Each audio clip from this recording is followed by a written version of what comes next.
الشيطان الرجيم.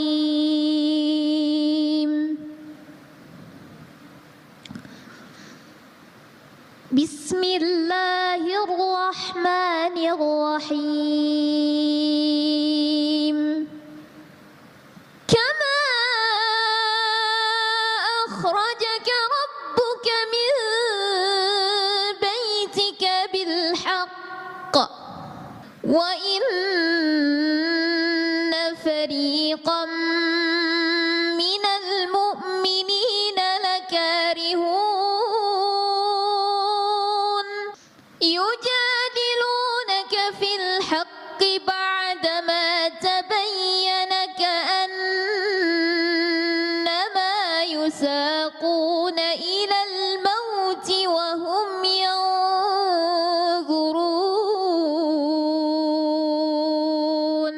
صدق الله العظيم.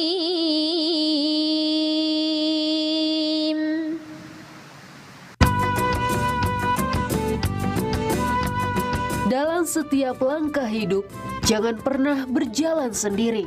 Sertakan Allah dalam setiap urusanmu. Saat memulai pekerjaan, ucapkan bismillah. Saat menghadapi kesulitan, iringi dengan doa dan tawakal. Ketika kita melibatkan Allah, hati menjadi tenang, langkah lebih terarah, dan keputusan terasa ringan. Karena sejatinya bukan tentang seberapa besar usaha kita, tetapi seberapa besar kita melibatkan Allah di dalamnya. Mari sertakan Allah dalam setiap urusanmu, maka hidup akan penuh keberkahan.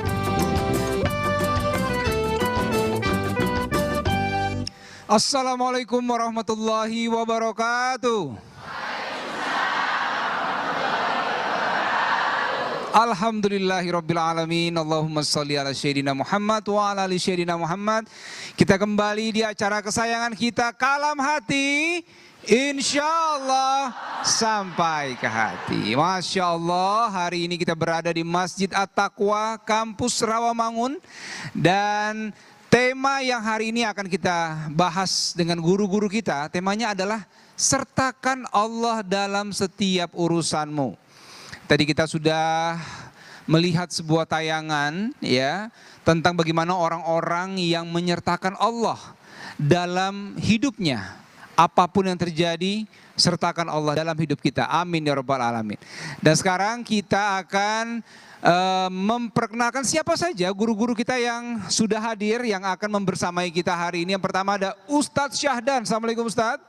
Waalaikumsalam warahmatullahi wabarakatuh. Masya Allah. Kemudian kita bergeser sedikit, ada Bunda Yati. Assalamualaikum Bunda. Waalaikumsalam warahmatullahi wabarakatuh. Host dunia akhirat. Masya Allah. Oke, di sampingnya Bunda ada Ustazah Kotrunada. Assalamualaikum Ustazah. Waalaikumsalam warahmatullahi wabarakatuh Kak Dude. Saya menyapa juga yang tadi ngajinya bagus banget. Ini Kaila. Assalamualaikum. Waalaikumsalam warahmatullahi wabarakatuh.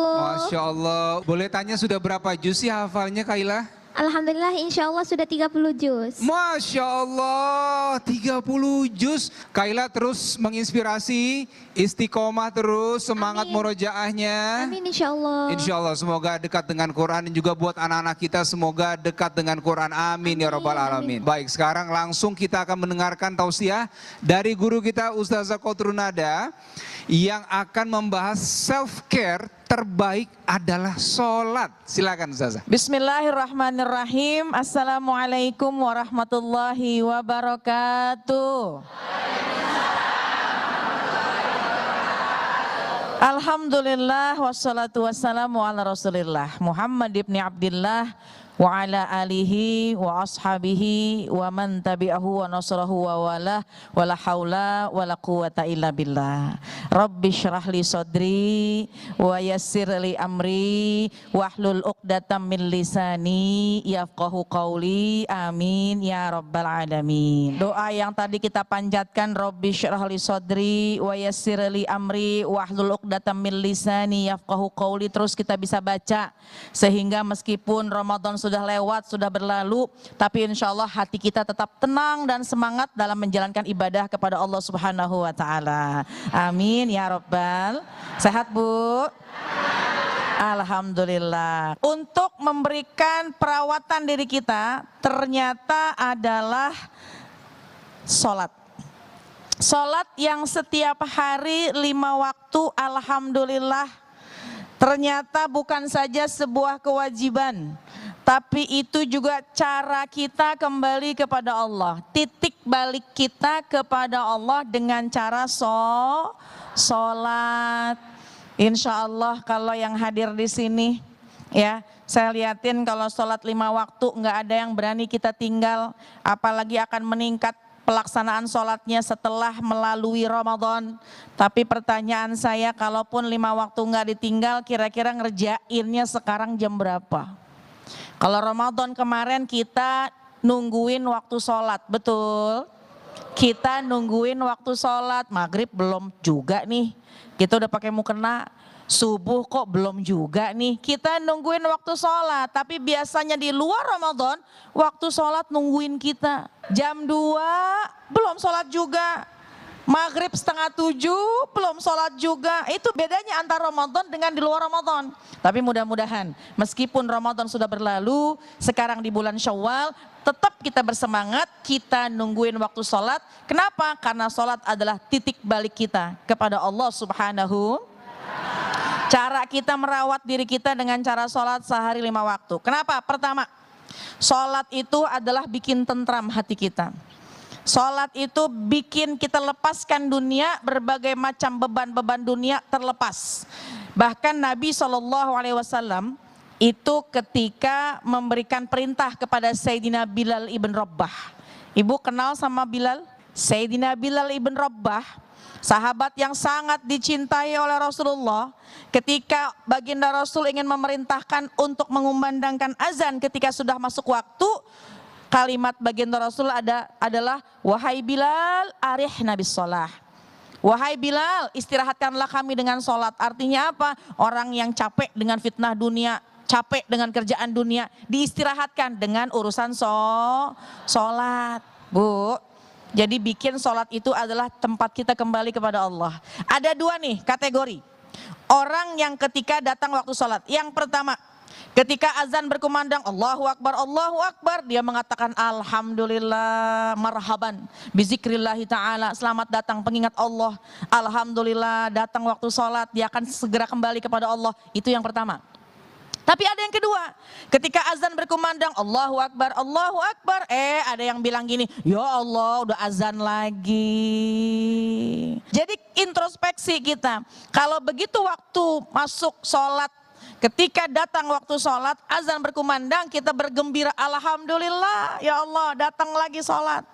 Datang lagi waktu sholat, nyampe lagi waktu sholat, kita bersama dengan Allah, tanda-tanda memang Allah jadikan hati kita cinta dengan ibadah sholat, dan kita pun juga menjadikan sholat itu tempat kita kembali kepada Allah. Nih, sholat adalah tempat kita kembali kepada Allah, tenang hati kita, itu yang pertama. Yang kedua, sholat itu bikin hati tentram. Bukan saja dimulai dari sholatnya, tapi dimulai dari wudhunya. Coba aja, ibu kalau lagi ngantuk kena air seger lagi. Ibu kalau lagi lelah, lemes, kena air, semangat lagi. Kan la sholata liman la wudhu'a lahu. Tidak ternilai sholat apabila tidak sempurna wudhunya. Orang kalau mau sholat pasti wudhu dulu. Nah wudhunya, Masya Allah, kena air, membasuh wajah, seger lagi. Ternyata bukan hanya sekedar membasuh wajah, hakikatnya sedang menghapuskan semua dosa-dosa pada anggota tubuh kita. Saya mau tanya sama ibu-ibu, Bu punya dosa apa enggak Bu? Sekarung apa 2 karung? Wah kelihatan ini. Enggak Ustazah, soalnya kan kemarin baru habis maaf-maafan sama saudara. Kayaknya enggak ada dosa Ustazah. Kenapa? Kan kemarin lepas tuh di bulan Ramadan.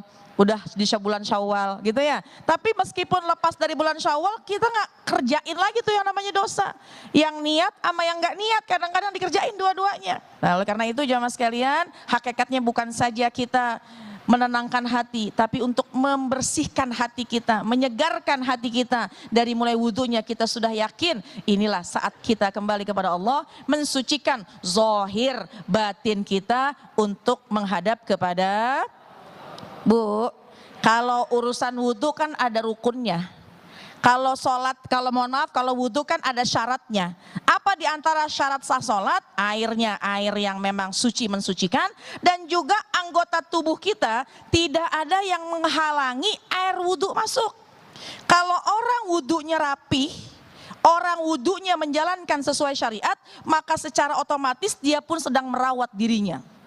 Wajahnya, ini kelihatan wajah-wajah nih calon bidadari surga. Potongannya Bunda Yati ini potongan-potongan penghuni surga. Baru potongannya dulu, belum dijahit, belum. Kenapa? Wajahnya bersinar karena ambil air karena berwudu. Otomatis kalau kena air wudu wajah kita bersih. Kalau resik dalam wudunya, insya Allah mohon maaf, anggota tubuh kita semuanya juga bersih. Coba bagaimana dalam pelaksanaan wudu? Memang yang namanya basuh tangan sampai siku-rukun.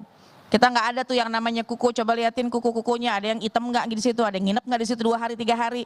Ternyata kalau mau sholat ya pakai wudhu. Kalau kita sempurna wudhunya, maka itulah cara kita membersihkan diri. Bagaimana cara merawat diri kita? Kalau orang wudhunya bagus sesuai dengan syariat,